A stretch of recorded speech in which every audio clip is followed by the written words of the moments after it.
Today we're going to be doing a Twilight Masquerade investment tier list. We did Paradox Rift, worked out pretty well. I liked making the video. You guys seem to have liked it. We're doing Twilight Masquerade. We're going to look through this top row of cards, all the top pulls in the set. We're going to see if we can make any early predictions as to what to do with our Twilight Masquerade cards. As usual, we have our 5 tiers. We got the HODL tier, best tier. Then we got the good tier, I don't know tier. It's kind of my bailout tier. And then we have the sell tier and the trash tier. Pretty self-explanatory. HODL's the best, trash is the worst. Let's get into this tier list immediately with the best and most expensive card in the set, Greninja EX, about $150 right now. Don't know exactly where to put it. It's definitely somewhere between hold and good. I think it could be good just because the price on it now is very nice. $150 for this card is extremely solid. But I do believe there is some potential to hold this card and maybe we see some gains in the future. I think we leave it in HODL and let's see why. So unfortunately this set just came out, so we don't have much data to go off of. But we can look at the chart and we see that this card almost hit like 170 before the set actually released. Then obviously took a dip when the set released, people started opening it. Went down to almost 110, which is a pretty big jump. Now coming back, average price of about 150. I think it might stay around that price, at least for a little while. I'm actually very confident in this card's ability to retain its price. This may be one of the best Greninjas ever made. Like the Black Star Greninja is a very popular one, and a very cool one, but I've been trying to find other Greninjas to compare this to, and I really can't. To be honest, this is easily the best Greninja I've found, and I think with this price point and the love of Greninja, I think this could be a card that retains its value, possibly even goes up in the future. Unfortunately, we can't find any solid PSA prices for it, just because the set is so new. I checked eBay, checked price charting and stuff, can't really find anything. Some of the Japanese cards, the Greninja itself goes for like 60 in Japanese, and a PSA 10's about like 100, 120. So let's look at this Greninja from Hidden Fates. I think Hidden Fates was a Sun and Moon set, so this has been out for quite some time now. The chart on it just seems to keep going up and down. It's slightly volatile. Not big jumps though, about maybe $5 every time it goes up and down. Only a $5 difference. Card right now is about $23. PSA 9's pretty much the same price as Raw. PSA 10 is about $65, which is pretty solid. It looks like this card is just going to continue to go down, and it has gone down over the years, which is very surprising for a shiny Greninja. But I don't think this is the best comparison for the Greninja we're looking at now from Twilight Masquerade, just because that Greninja seems to be the best pull in the whole set. This card was definitely not in that same category. So I want to look at a top card from a very recent Scarlet and Violet set just to see what we can notice from that one and maybe see if it tells us anything about what could happen to the Greninja. And that card is the Shiny Charizard from Paldean Fates, the most expensive card in the set. Almost reached $200 when the set first came out, about $180. Price is dropping a lot, and it's now about $110. It's also a Terra type card, just like the Greninja. And I think Charizard and Greninja are on that different level in terms of like Pokemon people love. Greninja, Charizard, some of people's most favorite Pokemon.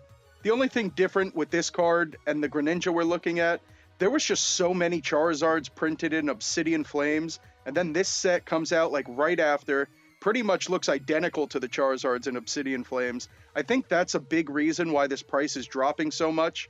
And I think Greninja is a little different in that there are not many Greninja cards, there's not many nice ones, and there hasn't been any in Scarlet and Violet yet. The next card, the second most expensive card, you know I love to see it, a trainer card. Carmine, I'd love to just put it in the trash immediately. But I think we gotta put it in sell now. It could be in trash and sell now, I wish I could do both, but we sell it now. This card's got too much value to put in the trash, I can't do that. But I think we can put it in sell now, and let's go look at why. Now you know I hate trainer cards, and this Carmine I don't think is any different. This is the second most expensive card in the set. $111 average price. I had to go to Japanese PSA prices, probably going to do that for most of this video, just because the English just came out. I can't find any solid pricing. But this card, even in Japanese, is pretty much the same price point, which is pretty wild, because like that $150 Greninja that was in English we just saw is only like 70 in Japanese. This Carmine is pretty much the same price, and a PSA 10 in Japanese is $270. Insane price point. I've read the card. It lets you draw 5 or redraw your hand if you go first. Really doesn't seem like the most playable of cards. I don't think that's the reason this card's worth that money. It's got to be the waifu potential, and that's probably why it's worth so much in Japanese. It's just one of those waifu cards, and we've seen the Miriam, we've seen the Iono. We know that the waifu cards do not retain their value. We're not even going to look at another card just because I've made these examples several times in these videos. Trainer cards like this do not hold their value. And next, the third most expensive card is another trainer card. This Perrin with the camera taking the picture of the Hisuian Growlithe. This is a little different though. This is the first and probably only time I am not going to put a trainer card in trash. Not going to advise selling it now. Although you probably could, and we'll go look at the chart.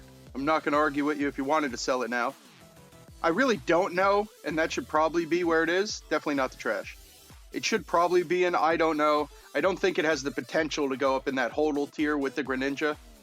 But a good tier wouldn't be bad. I don't know wouldn't be bad. But I think we could put it in good. Perrin is at least a very good card. The price on it keeps going up, which is a little different from some of the other cards. And it's got that 2-part thing going with the Hisuian Growlithe. There's a lot going on with this card. Let's go find out what we should do. Now, this is going to be the first and probably only time I ever advise not selling a trainer card immediately. But this Perrin, I think, has a lot of upside. We can see this graph does something very weird. The price was about $80 before the set came out. Then the drop-off that we all expect when people open the set, down to about $55, which is pretty drastic.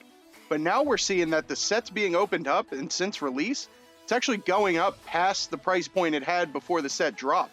Now about $85, I saw an average price of $82. The card is exploding in value, and I don't even think that's because of the playability of this card. The ability to go search your deck for 2 or 3 basic Pokemon is very generic for a supporter card. Don't think it's unique at all. That's probably not what's driving the price of this card. In my opinion, there's a couple things. One, it's a waifu trainer probably. That's probably got something to do with it.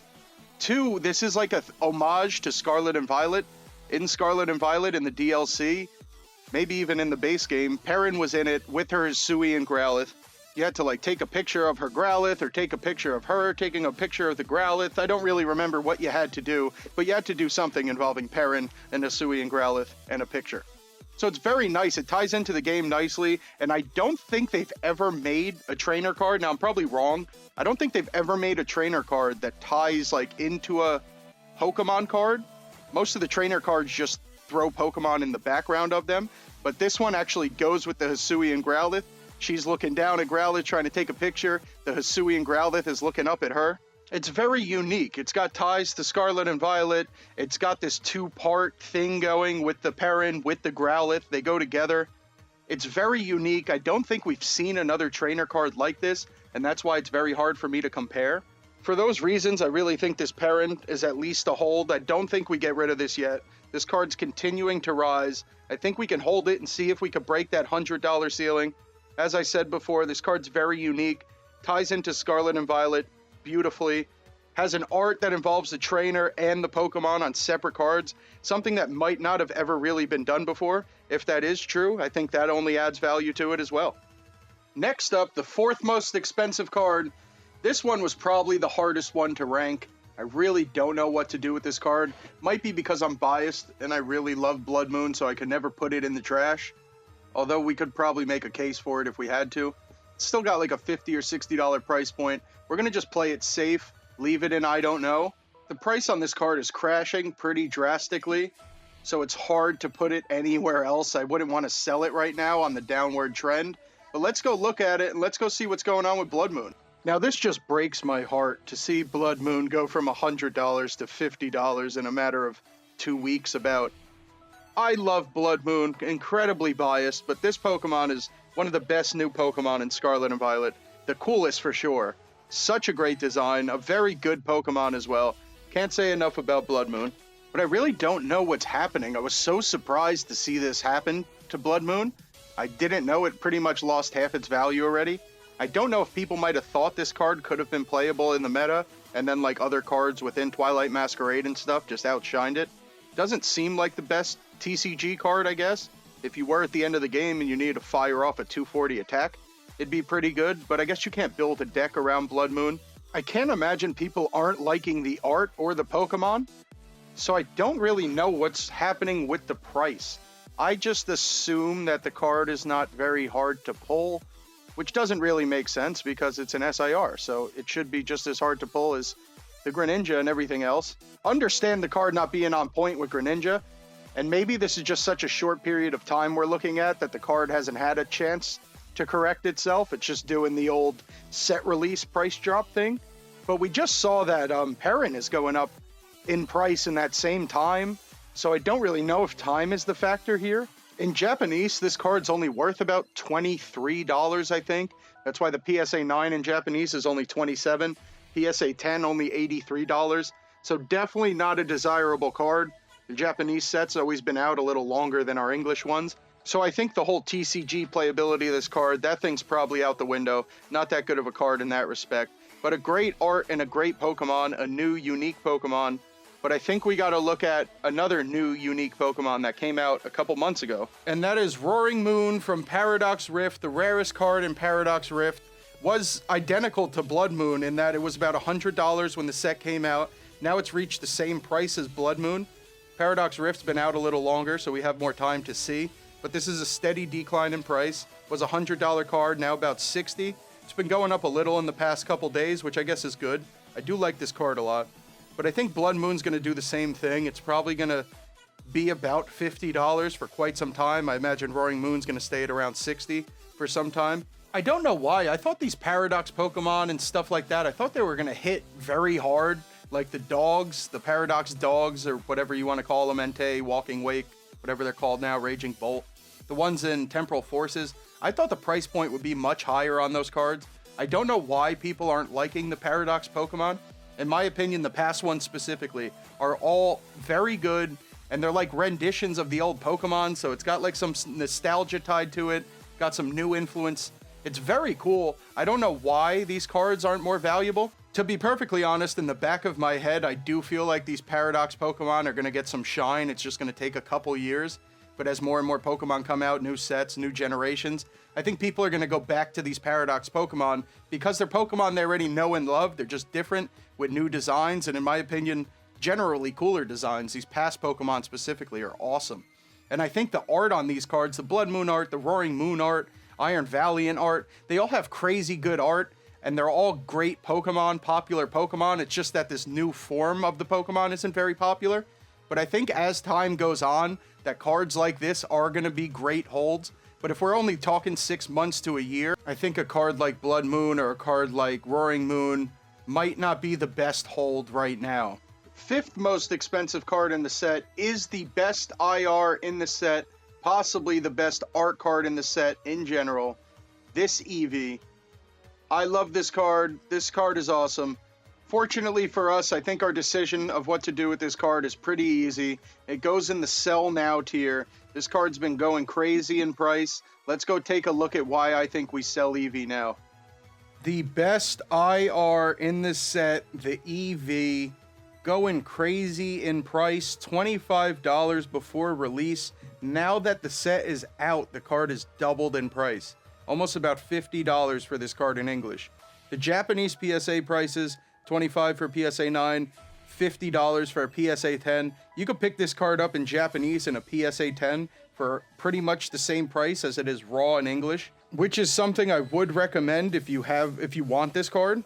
I definitely recommend just doing that. And I think this price discrepancy between the English and the Japanese could be concerning for the future price of this card.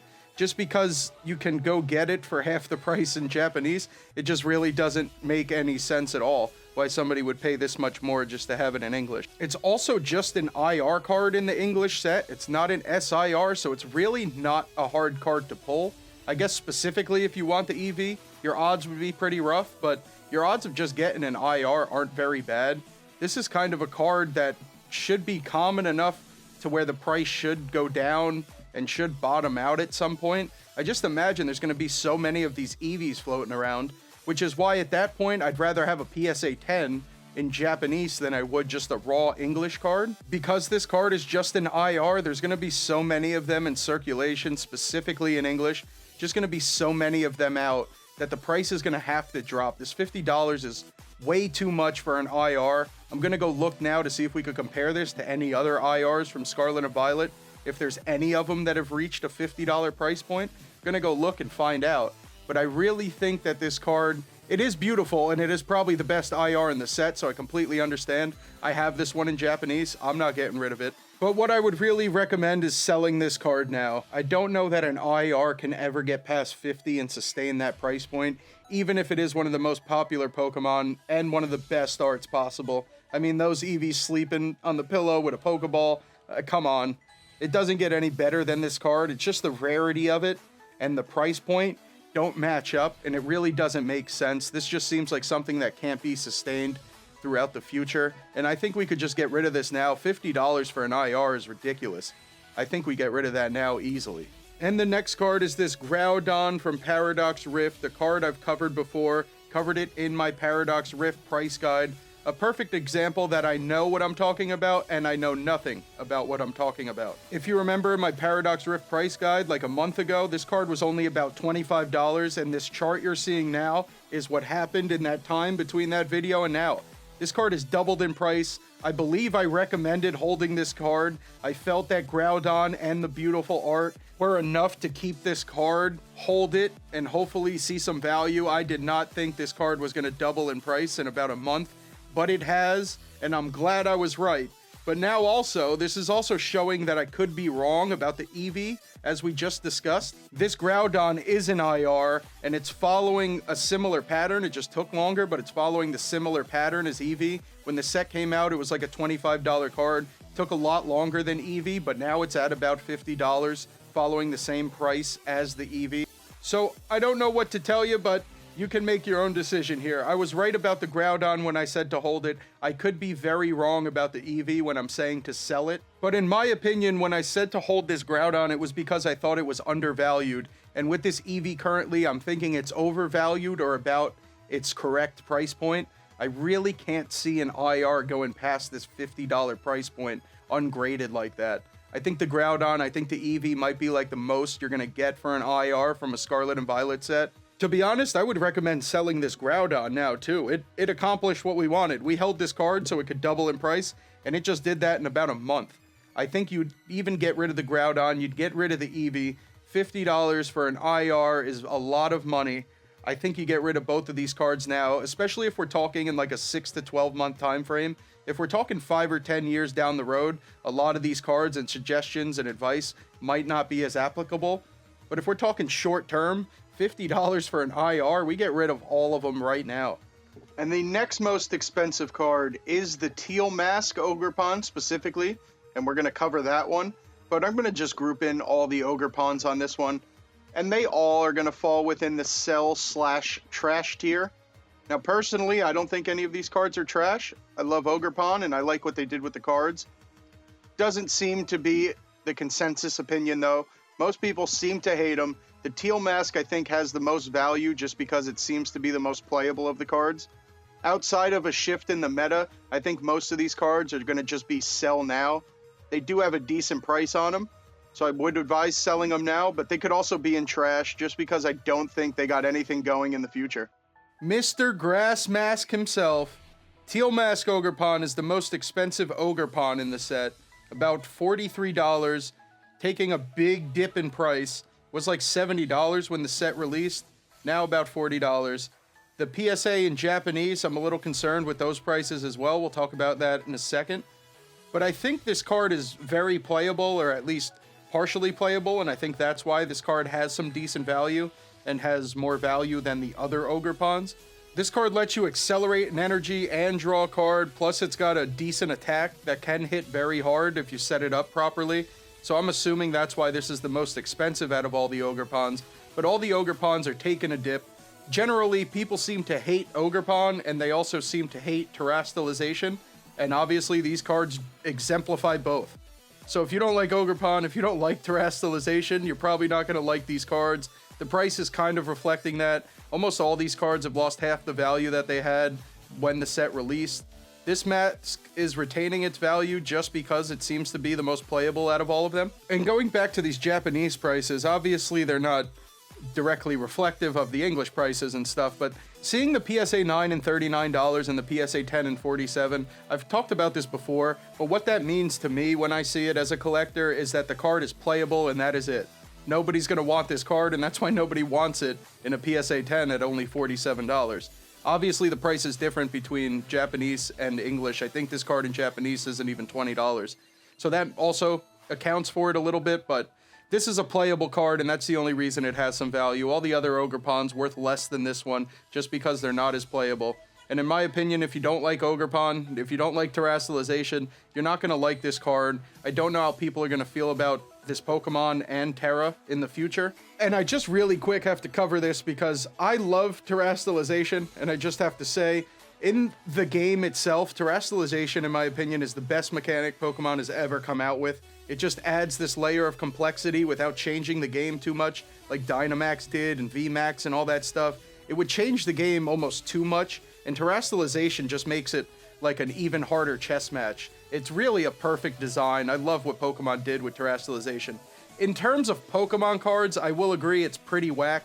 I don't really know if they thought ahead when they designed the whole Terra thing, but it doesn't really hit at all on a card. It just really seems stupid. It looks like you put a bunch of hats on the Pokemon. Now, once again, in the game, it is very cool. You're not just putting hats on the Pokemon, you're changing its typing, you're giving it Terra Blast, you're giving it different stab coverage. It's crazy. What it does to the game is insane, but in terms of cards, I will agree it's pretty whack. You just put a hat on the Pokemon.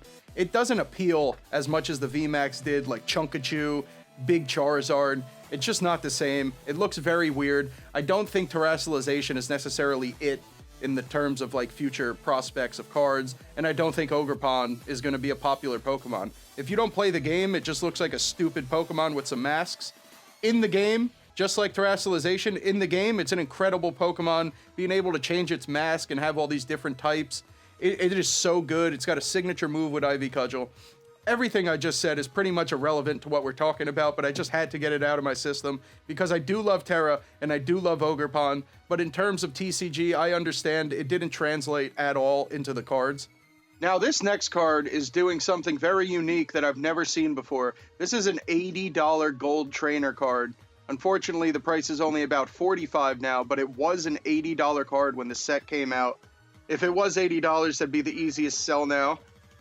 But because it's only $40, which is still a great price for a gold trainer, because it's $40, I think we got to leave it in the I don't know. I don't know enough about the meta to say where this card's going in the future. Because I don't play the TCG, I don't know if this is a unique situation or if this happens often, but I have never seen a gold trainer card going for $80, which was the price of this card before the set released. Now, I could be wrong, but at least with Scarlet and Violet and the latter part of Sword and Shield, I don't think I've ever seen a gold card going for $80 and even $45, which is the average price now. I don't think I've really seen that. Plus, it's a trainer card. It's not even a supporter. I don't know how it got this $80 price point. It is a very good card if you play the TCG, I guess. You get 2 Pokemon and you can put them on your bench, I believe.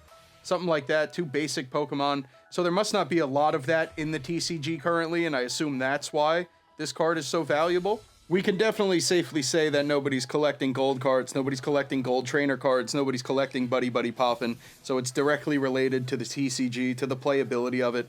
Why the card dropped so much in price, I don't know. Just assuming people were using the regular non-gold trainer card and putting it in their deck, maybe. Maybe this card was readily available now that the set's being opened. Just easier to find. Now, I always recommend when cards are hot in the TCG that we just sell them now and sell it immediately. I wish I could have recommended that when it was at 80 instead of 45. Don't really know how this card could perform in the future. Just imagine as more trainers and supporters come out with future sets, that the card's going to just lose its playability as new things come out. So I definitely recommend selling it now, but we have another gold trainer card we could look to see if that provides any information for us. And that card is the gold Super Rod from Paltea Evolve. The information this card's given us is making me more confused than I was initially. This card was about $8 to $12 when Paldea Evolved came out, and now for some reason, as more sets come out, Super Rod is going up in price, doubling in price, been killing it over the last year, going up straight line. My guess is that there weren't many Pokemon in the TCG when Paldea Evolved was out that could take advantage of the Super Rod, and maybe now Pokemon like Dragapult and Iron Hands, which I don't even know if that's true, but maybe Pokemon like that can use Super Rod better, and maybe that's why Super Rod is making this resurgence. But it's been about a year of a steady increase, so I don't know what to do with our gold Buddy Buddy Poffin. The only difference here is that Buddy Buddy Poffin came out hot with an $80 price point, and Super Rod, the opposite, came out at about $8, which is what you'd expect for a trainer card or a gold card. About average. So I don't know if we can say Buddy Buddy Poffin will rise in the future and be above that $40 price point, which is still crazy for a gold trainer card. I would still recommend just taking advantage and getting rid of it.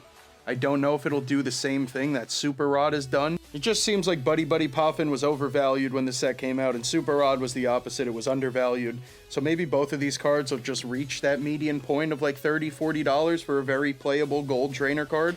And maybe that's where our price point is for Scarlet and Violet gold trainer cards.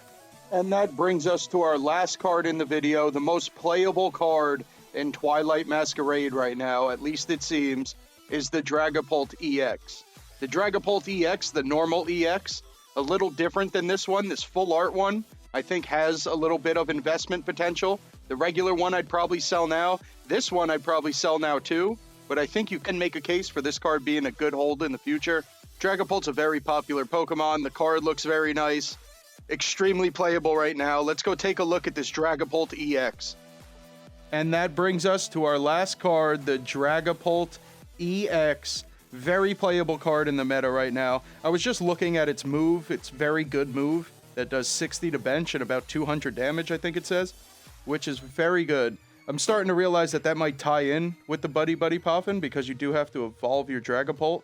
So maybe that Poffin lets you get the Dreepy on the field, lets you accelerate, and lets you get going. Maybe even with that gold Super Rod, you throw some energy on it, and Dragapult starts dealing some serious damage to the active and a bench Pokemon. Now, this chart is very weird. It's a strange chart for a Pokemon that's playable in the meta, but the tough thing is it's also Dragapult, which is an awesome Pokemon. So maybe there's a little bit of collectability to this card as well. I mean, I would definitely want to have this card. This one specifically, the full art or whatever these are called now. But the EX is like $13, $14. Mostly recommend selling cards like this, but I really don't know because of this trend it's taking. It was like $24, went up to about $30. Now it's down under $20. I don't really know what's going on with Dragapult and what's going on with the TCG meta. The only thought that really comes to mind is maybe people thought this card was going to be a little more playable than it is, although it is very playable. But maybe right now in the current standard meta, maybe it's tough to evolve the Dreepy all the way to the Dragapult, get it in with its energies. Once again, I normally just recommend selling cards that are hot in the meta right now. But I don't know, this is a Dragapult as well. It is a cool looking card. I think this one's just in that IDK, and it might be our first IDK of the video. I'd recommend getting rid of it now. I'm going to get rid of my regular Dragapult EX right now at like $12. I'm going to go ahead and do that. This one specifically, you might not want to get rid of. I don't know. You might want to see how the meta unfolds. It's also got a Japanese PSA 10 of 120, which is very promising. Very hard. I can't find an English PSA 10 right now. There probably isn't one that is available for sale currently. But that is very promising because we're not going to see that in a card that is only applicable in the TCG. We would see the PSA 10 a lot closer to that PSA 9. So I think the fact that it's Dragapult as well is helping the card's value. This is one where you're going to have to decide for yourself. I think you can get rid of it now and nobody's going to judge you. But this card could go to $25 easily, maybe even $30 if people start picking it up more. If in the future a set comes out with some trainer cards that make it easier to evolve Pokemon, maybe they're out already and I just don't know. But stuff like that can maybe make Dragapult re-emerge into the meta, and obviously that would double the price, I'd imagine. This kind of reminds me of the Charizard EX from Obsidian Flames, the biggest bust of a card in Scarlet and Violet. This card was $200 when the set released, now down to $54. Not even terribly applicable to the Dragapult, just such a disappointment, it's worth covering. It was a Charizard, so I understand the Charizard hype is always real, and it was real for Obsidian Flames. All the Charizards are getting smoked. The only thing keeping this price is that Charizard is actually playable in the meta. Charizard EX is one of the most playable decks in the meta. From what I've heard, maybe Dragapult could take Charizard's spot. I don't really know how the TCG works that well, but apparently Dragapult might be a little better than Charizard. But Charizard EX is very big in the meta right now. Obsidian Flames had like 4 different Charizards, and that's why the prices just dropped. Everybody could go get any Charizard they want for their deck. They all do the same thing. So tying this into the Dragapult, it's pretty tough just because it was a Charizard and it was so overpriced in the beginning. The Dragapult kind of the opposite, where it's actually going past the value it had when the set first came out. Charizard EX just on a steady decline. My general fear with cards that are playable in the meta like currently, and the reason I like to just sell now when the meta is hot with that card, if that makes any sense, just because as sets come out, people are going to obviously evolve their decks. They're going to put new Pokemon in. A lot of these Pokemon will become obsolete or not as good. New trainer cards that get introduced and stuff make all different archetypes possible. So as the meta develops further, I feel a lot of the early cards that were good in the meta can fall off. Specifically, maybe this Charizard, although it does seem very good. And for that reason, that's why I just like to sell now all of my cards that are hot in the meta currently. So I'd advise maybe just getting rid of the Dragapult, that full art one still in the IDK. And that is the end of the tier list. Just want to pop in a couple honorable mentions, some cards that I really like. And this Pinsir almost slipped by. Honestly, I feel like this card was supposed to be in 151, and maybe they just saved it for Twilight, but this Pinsir is incredible. Looks very nice. Pinsir's a popular original 150 Pokemon. I don't know that this card's going to ever become hundreds of dollars, but I do think this card has a very good chance of increasing in price in the future. I think you could hold your Pinsir. Hisuian Growlithe, I think, is just tied into Perrin. I think these two cards' prices will, I guess, reflect each other. As one goes up, the other probably will as well. I'd keep Hisuian Growlithe with my Perrin and see what that pair could do. And then lastly, this Infernape. I really like this card.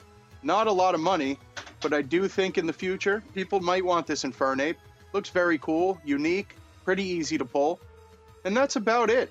That is our full tier list, our investment tier list for Twilight Masquerade. Really appreciate everybody watching. If you'd like to see more of these videos, I'd appreciate you leaving a like and maybe a little comment. Let me know what you think.